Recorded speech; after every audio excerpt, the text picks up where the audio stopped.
आज की ये वाली हॉरर स्टोरी है मेरे सर की। सो तुम्हें मैं बेसिकली बता देता हूँ। मेरे सर को पता चल चुका है कि मैं इस टाइप की वीडियोस बनाता हूँ और वो ये देखकर खुश हुए और उन्होंने मुझे अपनी एक हॉरर स्टोरी बताई और उन्होंने कहा कि यार प्लीज़ इस स्टोरी को शेयर कर। मैंने कह दिया ठीक है सर, कर देते हैं। सो या आज हम लोग सुनने वाले मेरे टीचर की हॉरर स्टोरी। तो मेरे सर का नाम है राजीव सर। हम उन्हें राजीव सर के नाम से जानेंगे और इसमें है 3 किरदार, एक है तुषार और 2 है मामा।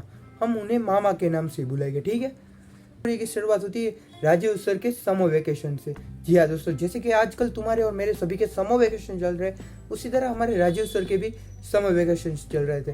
सो वो अपने मामा के घर चले गए और वहाँ पर उनके 2 मामा के लड़के थे और उनका एक दोस्त था तुषार करके, जिसके पापा के बहुत ही बड़े बड़े खेत थे और उसके पापा एक फार्मर थे। और जो मेरे सर है उनके मामा भी फार्मर ही थे, बट वो इतने बड़े फार्मर नहीं थे। सो राजीव सर, तुषार और राजीव सर के 2 भाई, वो सभी लोग रात के टाइम पर ना फुल ऑन मौज करते थे। मौज मस्ती करना, यहाँ वहाँ घूमना, देर देर तक सोते रहना, वो ऐसी सारी हरकतें करते थे। और एक दिन तुषार के पापा रात के टाइम अपना ट्रैक्टर घर पे लेकर आए। सो बच्चे ठहरे, राजीव सर और तुषार और सब वो छोटे बच्चे थे। सो उन्होंने सोचा क्यों ना भाई हम भी ट्रैक्टर पे चलते हैं और उससे मस्ती करते हैं थोड़ी बहुत। सो राजीव सर, तुषार और उसके दोनों मामा जाकर ट्रैक्टर पर चढ़ गए और ट्रैक्टर के चढ़ गए। वैसे ही सभी लोग अपनी अपनी जगह लेकर बैठ गए।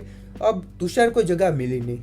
सो तुषार ने कहा कि यार कोई नहीं, ये तो मेरा ही ट्रैक्टर है, मैं ना पीछे खड़ा रह जाता हूँ कि राजीव तू ट्रैक्टर की सीट पर बैठ, ड्राइवर सीट पर। और दोनों मामा साइड पर बैठ गए। जिन्होंने ट्रैक्टर पे सवारी की होगी वो ये बात समझ पा रहे होगे। और राजीव सर और सब लोग मस्ती करने लगे अपनी ट्रैक्टर पर। और तुम लोगों को पता ही होगा, सडनली वहाँ की लाइट चली जाती है।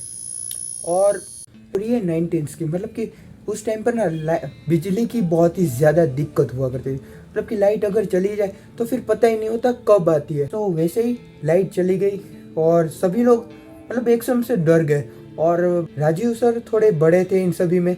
सो उन्होंने सभी को हौसला दिया कि यार डरो मत, कुछ नहीं होगा। तो उनके मामा और सभी लोग शांति से एक जगह पर बैठे रहे। बट तुषार को ना इन्हें डराने की चुल हुई। सही, तुषार ने इन सभी को डराना स्टार्ट किया।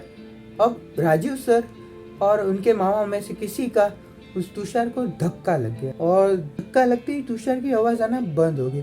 तब राजीव सर और सभी को लगा कि यार ये फिर से मजाक मस्ती कर रहा है, ये हमें डरा रहा है। तो उन्होंने कुछ ज़्यादा ध्यान दिया नहीं। अब तुषार का कोई आवाज़ नहीं आ रही थी और सभी लोग चुप थे कि यार लाइट चली गई, लाइट चली गई। फिर थोड़ी देर बाद लाइट आती है।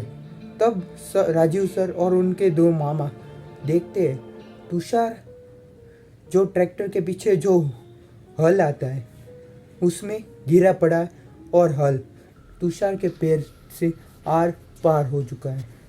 और तुषार वहाँ पर, जैसे ही इन लोगों ने तुषार की डेड बॉडी देखी, इन लोगों ने तुरंत ही तुषार के पापा और राजीव सर के मामा को बुलाया और इन सभी ने मिलकर तुषार की लाश को वहाँ से हटाया। वो एक गांव का एरिया था। तो वहाँ से वो तुषार को लेकर चले गए हॉस्पिटल की ओर। और हॉस्पिटल वहाँ से करीबन 10 किलोमीटर दूर था। जैसे ही वो लोग हॉस्पिटल पहुँचे तब राजीव सर और वो सब तो बच्चे थे, तो उन्हें तो सुला दिया गया कि भाई तुम सो जाओ, ये तुषार को सब अच्छा हो जाएगा और वो घर पे आ जाएगा, क्योंकि ये छोटे थे उस टाइम पर। सो ऐसे ही ये सही। और तुषार के पापा और वो सब उसे लेकर गए तुषार को हॉस्पिटल। डॉक्टर ने बता दिया तुषार के पापा को, आपके बेटे की जान चली गई है और अब सारी फॉर्मेलिटीज़ कंप्लीट कर दो, फिर आप बॉडी को ले जा सकते हो। सो ये बात ना राजीव सर और उनके दोनों भाइयों को पता नहीं थी। सो दूसरे दिन वो लोग फिर से वही मस्ती करने अपने निकल। तब वो लोग ना अपने फिर से वही ट्रैक्टर की ओर जा रहे थे। तब यार उसके एक भाई ने कह दिया यार आज के बाद ट्रैक्टर पे नहीं जाना, यार अगर चोट लग गई तो हमें भी तुषार की तरह हॉस्पिटलाइज होना पड़ेगा। क्योंकि घर में सभी ने उन्हें ये बताया था कि तुषार को हॉस्पिटलाइज करवाया है क्योंकि उसे थोड़े बहुत स्टिचेज आए हैं और वो ठीक होते ही वापस आ जाएगा।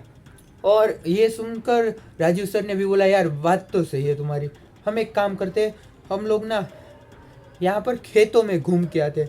जैसे ही वो लोग खेत में गए उन्हें वहाँ पर मिला तुषार। और तुषार की जो हालत उन्होंने देखी, देखने के बाद अगर वहाँ पर आज के टाइम के भी राजीव सर होते हैं तो वो भी भाग लेते, क्योंकि उन्होंने जो जो मुझे डिस्क्राइब किया उसे सुनकर मेरे भी गूस बम्स आ गए।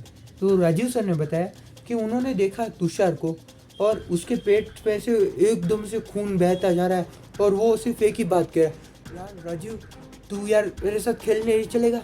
भाई तू तो मेरे साथ खेलता है हमेशा, हर समर वेकेशन में तू यहाँ आता है और हम लोग साथ ही में रहते, तू मेरे साथ चल ऐसा। सो राजीव सर और उनके दोनों भाई डर गए और मतलब कि यार ऑब्वियस बात है, कोई भी छोटा बच्चा ऐसी चीज़ें देखेगा तो डर ही जाएगा। सो राजीव सर और उनके दोनों भाई वहाँ से निकल गए। उन्होंने ये सारी बातें घर आकर अपनी मम्मी और मामी को बताई। तब उनकी मम्मी और मामी ने उन्हें सच्चाई बताई कि बेटा तुषार की तो मौत हो चुकी है। और ये सुनते ही राजीव सर और उनके दोनों भाई जो कि पैरों के नीचे से जमीन खिसक गई। उनकी मम्मी और मामी जान चुकी थी कि तुषार की आत्मा इन्हें लेने के लिए आ चुकी है। और उसी वक्त राजीव सर की मम्मी और उनकी मामी ने मिलकर राजीव सर और उनके दोनों भाइयों के लिए की मुक्ति के लिए एक यज्ञ का अरेंज किया, क्योंकि उन सभी को पता था कि तुषार कोई शैतानी आत्मा नहीं है, वो एक बच्चा है जिसकी खेलते खेलते मौत हो चुकी है और वो अपने दोस्तों को मिलने आया था। सो उन लोगों ने जैसे तैसे कर तुषार की आत्मा की शांति के लिए एक यज्ञ रखा। और तुषार की आत्मा की मैं तुम्हें बताना ही भूल गया कि अब तक तुषार का अंतिम संस्कार नहीं हुआ। और ये जैसे ये मामी और मम्मी को इसकी बात पता चली, वो तुरंत ही तो वो यज्ञ का प्रारंभ कर नहीं सकते, तो उन्होंने ना एक टाइम डिसाइड किया कि जैसे ही तुषार का अंतिम संस्कार होगा उसी टाइम हम लोग ये घर पे यज्ञ करेंगे तुषार की आत्मा की मुक्ति के लिए। और उन्होंने वैसा ही किया। जी हाँ दोस्तों, तब राजीव सर और उनके दोनों भाई वो सभी लोगों को वहाँ पर हाजिर रहना था यज्ञ में। और जैसे ही वो लोग यज्ञ में रहे उन्हें ऐसा फील हुआ कि यार तुषार ना तब उनके घर के बाहर से ऐसे घूम रहा हो, ऐसा उन्हें फील हो रहा था। बट ऑब्वियसली वो छोटे बच्चे थे, सो कोई किसी ने उनकी बात को सीरियस लिया नहीं सिवाय उसकी मामी और मम्मी के। और ये सारी बातें जैसे ही खत्म हुई, यज्ञ खत्म हुआ और तुषार का भी अंतिम संस्कार हो चुका था, तब सर और उनके दोनों भाई के हाथ में पंडित जी ने एक धागा बांध दिया और उन्होंने कहा कि मरते दम तक ये धागा हटाना मत, वरना तुम्हारे साथ कुछ भी हो सकता है। और यार और मैं तुम्हें बताता हूँ कि आज भी राजीव सर के हाथ में वो धागा बंधा हुआ है। आज भी राजीव सर जब कभी भी अपने मामा के घर जाते हैं तब उन्हें तुषार कहीं ना कहीं दिखता है। और ये बात 110% ट्रूथ है, क्योंकि राजीव सर एक ऐसे बंदे हैं जिन्होंने आज तक कुछ भी हो जाए उन्होंने झूठ नहीं बोला है। वो एक टीचर होने के साथ साथ एक बहुत ही बढ़िया पर्सनालिटी भी है। और हाँ, मैं तुम्हें एक और बात बता दूं, राजीव सर ना काफ़ी मेरे से क्लोज है और उन्होंने आज की जनरेशन को एक्सेप्ट किया है।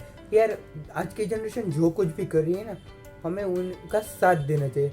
और इसीलिए राजीव सर ने अपनी ये स्टोरी की मुझे बताई और मुझसे कहा यार लॉन्ग फॉर्म कंटेंट भी बनाओ। मैंने कह दिया सर आपकी स्टोरी से प्रारंभ कर दे। और हाँ, अगर तुम्हारे पास भी ऐसी कोई स्टोरी है तो मैंने नीचे ना एक ईमेल आईडी दे रखी, वहाँ पर वो स्टोरी भेजो। मैं 110% वो स्टोरी तुम्हारी स्टोरी को पोस्ट करने की ट्राई करूँगा। सो मिलते हैं नेक्स्ट स्टोरी में, तब तक टाटा बाय।